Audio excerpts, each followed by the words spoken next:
Hey guys, आप सुन रहे हैं ऑन एफएम पर आज हमारा ये एक नया स्टोरी है। इस स्टोरी का नाम है क्वींस रिवेंज। तो चलिए स्टार्ट करते हैं आज की स्टोरी का पहला एपिसोड। रात के 1 बज रहे थे। मौसम बहुत ही ज्यादा खराब था। हवाएं काफी तेज चल रही थी, इतनी तेज कि ऐसा लग रहा था कि पूरी दुनिया ही खत्म हो जाएगी। धीरे धीरे बारिश भी होने लगी थी, उसके साथ बिजली भी जोरों से कड़क रही थी। हॉस्पिटल के सबसे ऊपर वाले फ्लोर पर, जहां किसी का भी बिना सेफ्टी के जाना मना था, ऐसा लग रहा था जैसे उस फ्लोर पर कुछ हो, क्योंकि वहां जगह जगह पर पूरी सेफ्टी का ख्याल रखा गया था। तभी लिफ्ट खुलती है और कुछ लोग अंदर आए। वो 4 लोग थे। उन सब ने एंटीवायरस मेडिकल सूट पहन रखा था और किसी का भी चेहरा नजर नहीं आ रहा था। वो चारों एटीट्यूड से चलते हुए एक वार्ड के सामने रुक जाते हैं। उन चारों के मन में खुशी की लहर दौड़ गई जब उन्हें कांच के अंदर का नजारा देखा। एक ने कहा, इसे इस तरह देख के तो मजा ही आ रहा है। मैं कितनी खुश हूँ, ये सिर्फ मैं ही जानती हूँ। उसके बोलने के तरीके से और उसकी आवाज से लग रहा था कि वो एक 60 साल की औरत होगी। उसकी बात सुनकर दूसरे ने कहा, सही कहा मॉम, आपने इस लड़की के कारण हमें कितना कुछ झेलना पड़ रहा। जब से ये हमारी जिंदगी में कदम रखा है इसने, तब से मुझे सब कुछ सच में इसी को ही देना पड़ा और इसे ही सब कुछ मिलता जा रहा है। मैं इसे अपनी आंखों के सामने मरते हुए देखना चाहती हूँ। उसी लड़की की आवाज में नफरत झलक रही थी। उसकी आवाज सुनकर ऐसा लग रहा था कि उसकी उम्र यही कोई 28 से 29 साल की होगी। उसे इतना ज्यादा गुस्से में देखकर तीसरा इंसान, जो उसके कंधे पर हाथ रखकर उसे रिलैक्स करते हुए बोलता है, ओ गॉड, शांत हो जाओ यार, इतना गुस्सा सही नहीं है।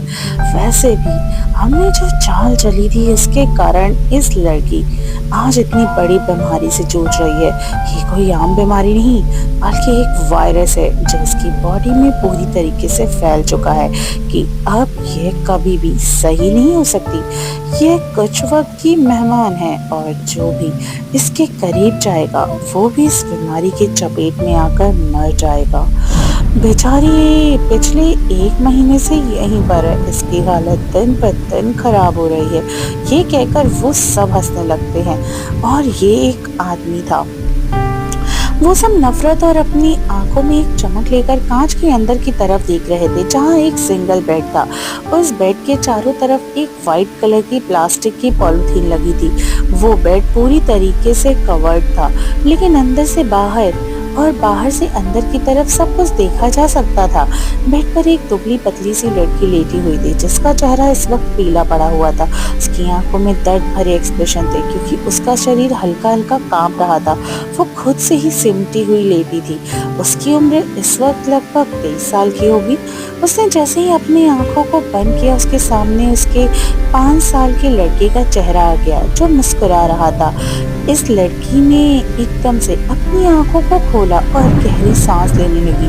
रूम के अंदर हल्का हल्का अंधेरा था और उसमें उस लड़की का चेहरा ज्यादा तो नहीं, पर जितना नजर आ रहा उससे ये तो पता चलता है कि वो बहुत ज्यादा खूबसूरत है, पर कमजोरी के कारण वो काफी पतली हो गई थी। उसने इस वक्त हॉस्पिटल के लोअर और शर्ट पहन रखे थे। वो अपनी आंखों को बंद करके गहरी सांस ले रही थी, जैसे खुद को ही शांत कर रही हो। वो बेडशीट को कस के पकड़े हुए दरवाजे की तरफ देखती है तो उसे 4 लोग नजर आए, क्योंकि आधा दरवाजा कांच का ही बना हुआ था।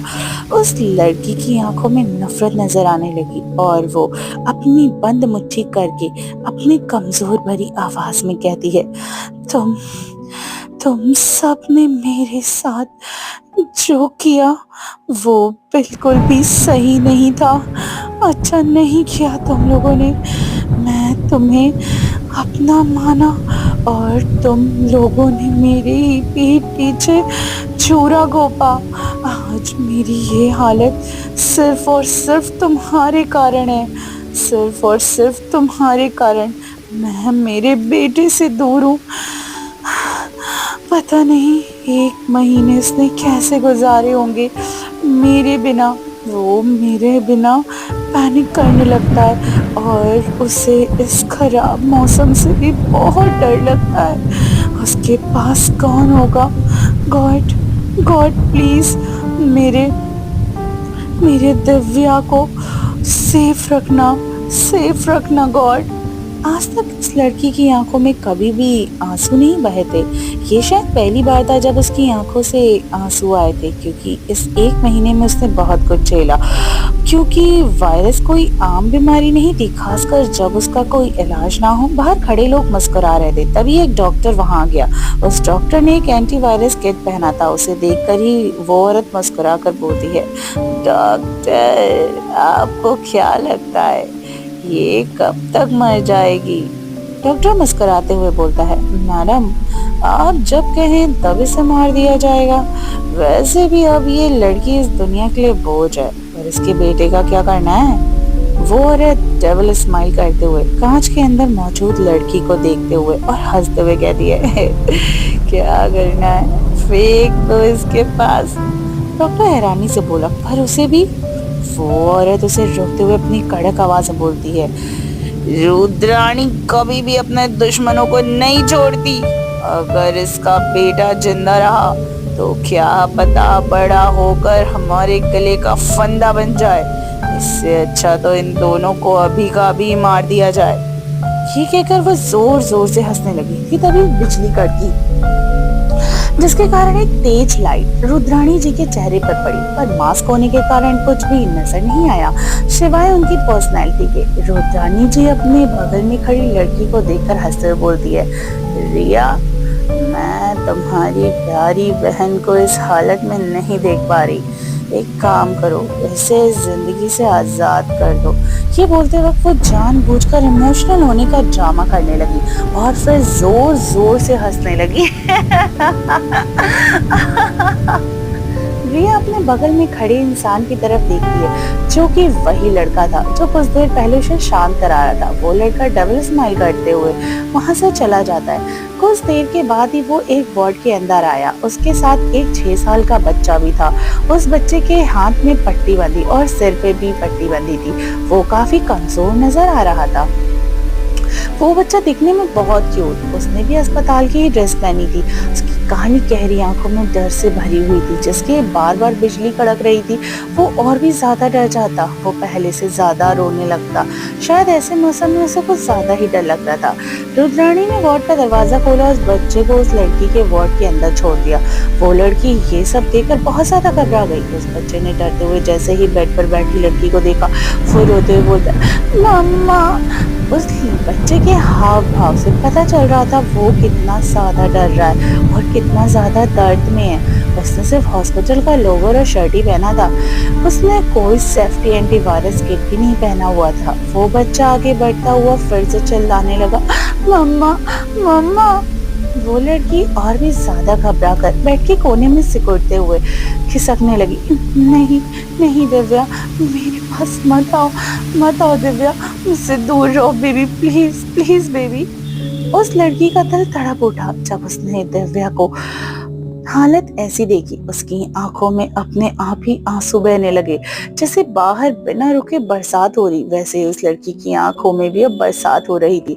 उसने कभी भी अपने बेटे की ऐसी हालत को इमेजिन नहीं किया। वो गुस्से में दरवाजे की तरफ देखकर बोली, तुम लोगों ने ये क्या किया मेरे बेटे के साथ? इसको पकड़ो, इसे मेरे पास मत आने दो।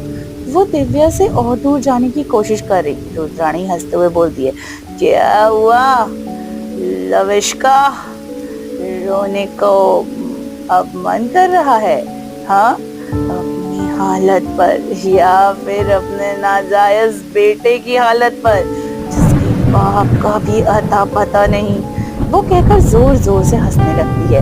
वहीं लावण्या, जैसे लोग लव के नाम से पुकारते थे, वो गुस्से में बोलती है, आपको जो भी नुकसान पहुंचाना है मॉम मुझे पहुंचाइए। मेरे बेटे को इसमें लाने की कोई जरूरत नहीं है। मैं आपकी अपनी बेटी हूँ, इसके बावजूद आप मेरे साथ ऐसा कैसे कर सकती हैं? वहीं दिव्य, आपका भी कुछ लगता है, प्लीज उसे मेरे पास आने से रोकिए।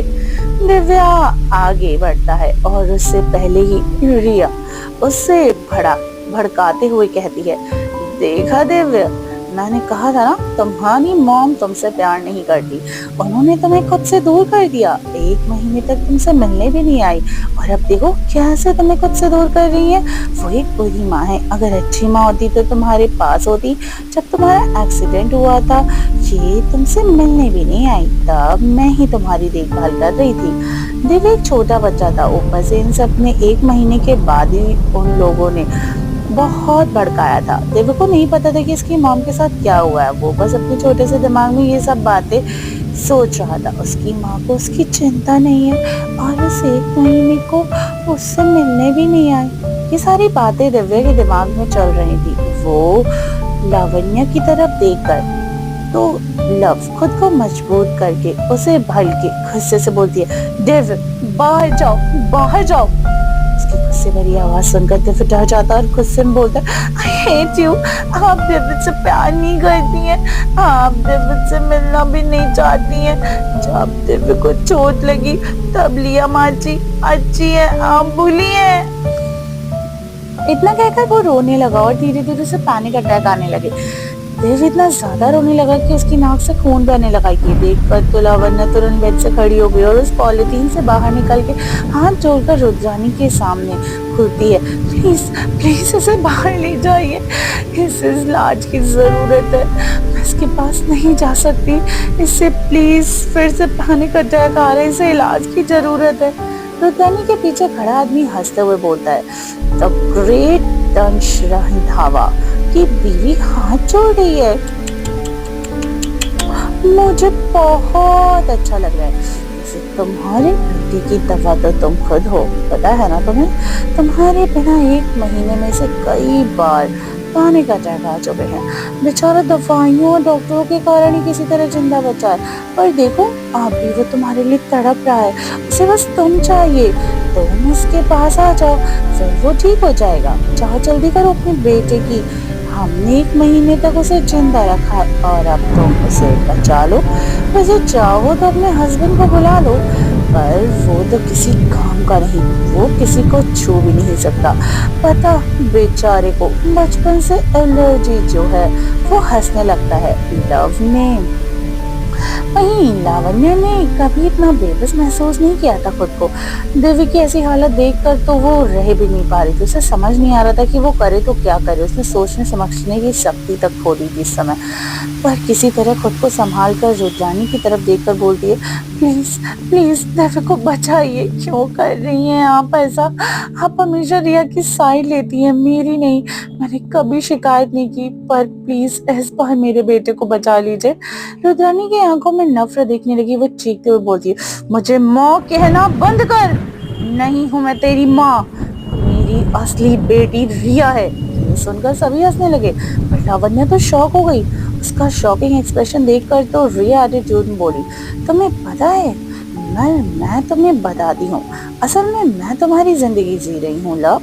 आज तक तुमने जिसे अपनी माँ माना, असल में तो वो मेरी असली माँ है और मैं उनकी असली बेटी, और तुम माहेश्वरी खानदान की असली बेटी हो।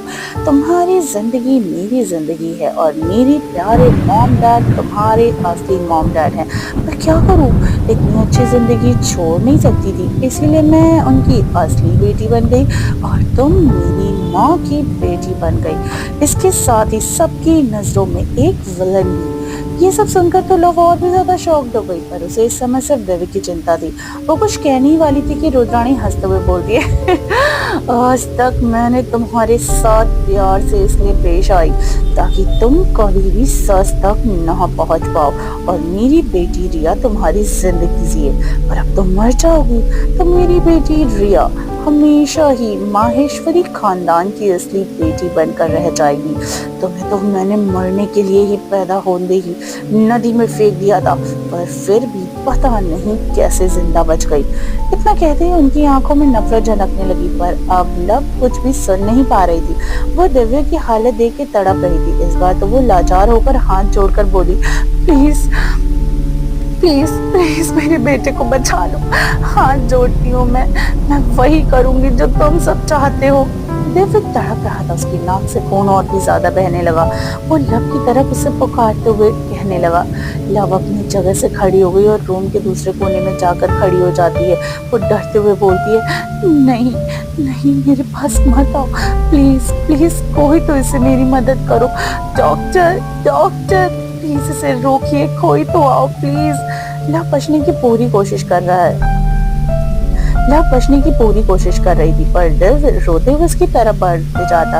दरवाजे पर सभी लोग काफी जोरों से हंस रहे थे। लव सोच रही थी कि वो क्या करे, अगर डेविड ने उसे छू लिया तो उसे क्या हो जाएगा। लव ने उससे बचाने की बहुत कोशिश की, पर डेविड उसके पास आता जा रहा था और कोई भी उसकी मदद नहीं कर रहा था। इस वक्त डेविड और उसके बीच से 15 मीटर का ही फासला बचा था। लव अपना सिर नामे हिलाते हुए रोती जा रही, पर दीवार पर एकदम से कोने में थी। डेविड उसे देखकर रोने लगा, मम्मा मम्मा। क्या डेविड छू लेगा लव को? और कौन है ये, और कौन है ये दंश?